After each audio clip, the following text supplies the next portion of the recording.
Lawmakers in states across the country are looking at ways to fight a new technology which uses artificial intelligence to make deepfakes. Deepfakes, what are those? Okay, those are videos which are made to look like someone is really doing or saying something that they haven't. Confused? Well, it can be. Listen, legislators fear they can be used to spread misinformation during an election. But civil rights groups have said the bills could infringe on free speech. Here's an example. For instance, they could have me say things like, I don't know, Killmonger was right. President Trump is a total and complete dip. You see, I would never say these things, at least not in a public address, but someone else would. Moving forward, we need to be more vigilant with what we trust from the internet. It's a time when we need to rely on trusted news sources.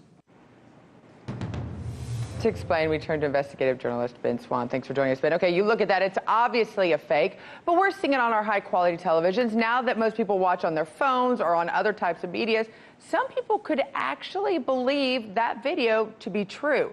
Why is this something we should be concerned about? Well, I don't know how much concern we need to have about it. Look, there's obviously the technology is out there. It allows for these deepfake videos to be created.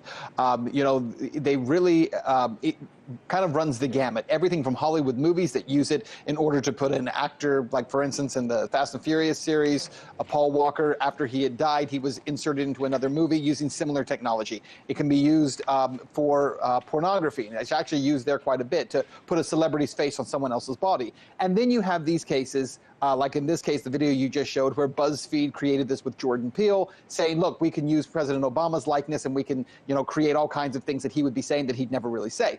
The question becomes, how much of a threat is this in actuality? Because if you listen to what the government's saying about it, they're saying, oh, this is a great threat because you could suddenly see like a world leader's face online and he could declare war and then a war would break out. Really? Because if you saw a video online of a world leader saying something, one video, and that spurred nuclear war, I think everyone needs to step back from the nuclear buttons just a little bit, because it just seems like that would be an awfully rash response. So how much of it is truly a threat, and how much of it is simply more of a crackdown on the internet and on what's happening on the internet? I think it's more of the latter than the first. Well, it's interesting that you bring up that this could be a crackdown on the internet, what's going on. DARPA, tell me who DARPA is, because this is actually a government agency that is working in this area, as well as to cover other areas and police other areas on social media and technology.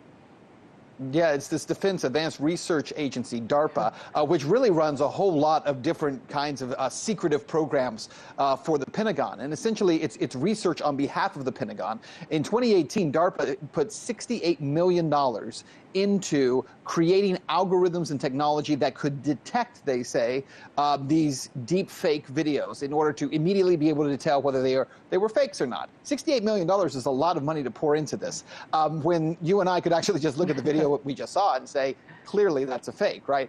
But they say, oh, as the video becomes more advanced in the future, we need algorithms to be able to spot it and to recognize it and to be able to take down essentially sites that are pushing fake news or pushing things that are not realities. I want to remind viewers, though, the video that we got this great warning with Jordan Peele and President Obama, and to say, be sure we need trusted sources of news, came through BuzzFeed, of all places, one of the least trusted sources of news in America. Absolutely. Okay, so then I have to bring back, is this a government issue, or should the private sector, aka these technology platforms that potentially could be the ones spreading this, should they be stepping up to help regulate? Who should be the ones kind of saying, okay, this is what you can or cannot do? Well, I think that look, it's certainly not a government issue, I don't think. I don't think the government needs to be heavily invested into this. The technology is out there. But again, it's out there for various reasons, and it's being used in various ways. Is it harmful? Maybe in some cases it's being used to embarrass people. In some cases it could be used to misrepresent people. And so I think technology companies can definitely do a lot to help in that space. But in terms of investing lots of taxpayer money into fighting it, just doesn't seem to make sense to me.